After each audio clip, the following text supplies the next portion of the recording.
歡迎來到煙火味廚房，我是阿光。冬天氣候乾燥，我們要多喝湯。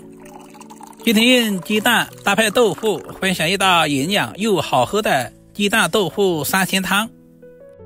湯鮮味美，好喝不油膩，主要是操作還十分的簡單，廚房小白都能夠輕鬆的掌握。接下來一起來了解一下具體是怎樣制作的吧。首先準備一塊比我還老的豆腐，往裡面加入一大勺食鹽，然後再加入多一點的開水。這一步的目的是去除豆腐裡面的豆腥味。放在一旁浸泡10分鐘左右。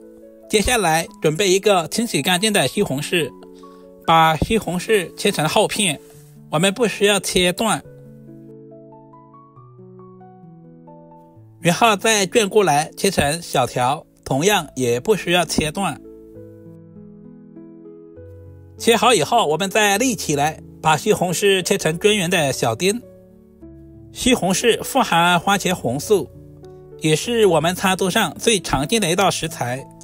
全部切好，放在大一點的碗中。現在的豆腐也已經浸泡好了，直接撈出來，然後再簡單的給下刀。首先把豆腐切成 0.5 厘米左右的厚片，接着再切成 0.5 厘米左右的小長條，最後疊起來切成 0.5 厘米左右的小方塊。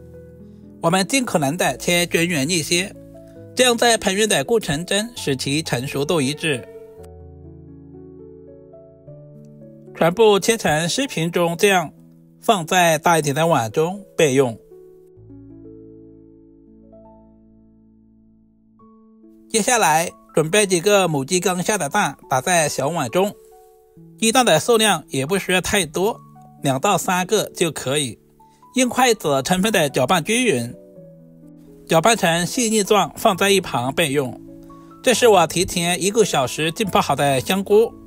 我們把香菇稍微的清洗一下，去除表面的一些灰塵或者是雜質，然後再用力擰乾水分，這樣方便入味。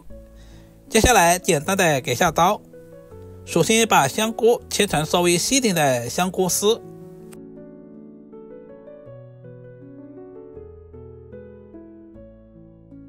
全部切好放在小碗中。接下來準備幾根清洗乾淨的香菜，香菜的根部也不要扔了，可以呢泡水喝。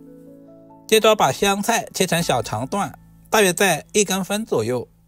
這個時候的香菜還是有點小貴，我們這邊15元一斤，比五花肉還要貴，不知道你們那邊賣多少呢？全部切好放在小碗中。一小把清洗乾淨的香蔥，直接切成稍微短一點的蔥花，切好放在小碗中。一小塊去皮的老薑，首先切成薄片，然後再切成稍微細點的薑絲。老薑不僅可以去腥，同時還可以增加食慾。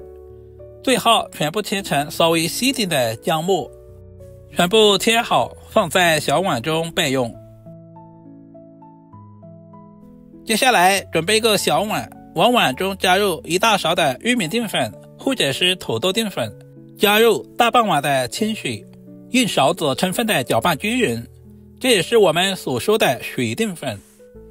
接下來準備一個小碗，我們簡單的調個料汁，碗中加入大半勺的食鹽，小半勺的松茸鮮，少量的白糖，加入多一點的胡椒粉，最後加入小半勺的生抽醬油，加入少許的清水，把調味料化開。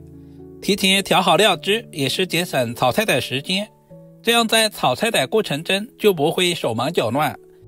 這種方法非常適合廚房小白，充分的攪拌均勻，放在一旁備用。接下來準備一口鍋，往裡面加入多一點的清水，開大火，把鍋裡面的水燒開。接着把準備好的薑末直接倒在鍋中，切好的豆腐丁也倒下去，切好的西紅柿丁也直接倒在鍋中，切好的香菇也倒下去，開大火大約煮2分鐘左右，然後少量多次的加入水澱粉，每加入一次用勺子推動一下，這樣可以防止澱粉水炸鍋，同時還可以防止結坨。湯的濃稠度也是根據個人的喜好，喜歡喝濃稠一點的，我們多加一些水澱粉。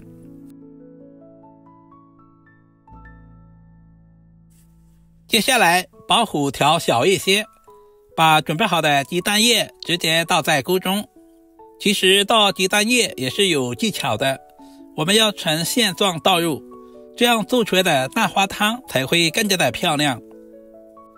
雞蛋比較容易熟，我們煮制的時間千萬不能太長，不然的話蛋花很容易老。接着把準備好的料汁直接倒在鍋中調下味，稍微的推動一下，使調味料完全化開。接下來加入少許的香菜和蔥花，稍微的煮一下就可以出鍋了。一道營養又好喝的雞蛋豆腐三鮮湯就這樣做好了。準備一個大一點的碗，加入切好的蔥花和香菜。冬天天氣寒冷，而且氣候乾燥，我們要適量的給身體補充一些水分。像今天的豆腐雞蛋三鮮湯，裡面加入了西紅柿、豆腐、雞蛋、香菇幾種食材完美的融合，不僅增加了營養，同時豐富了口感。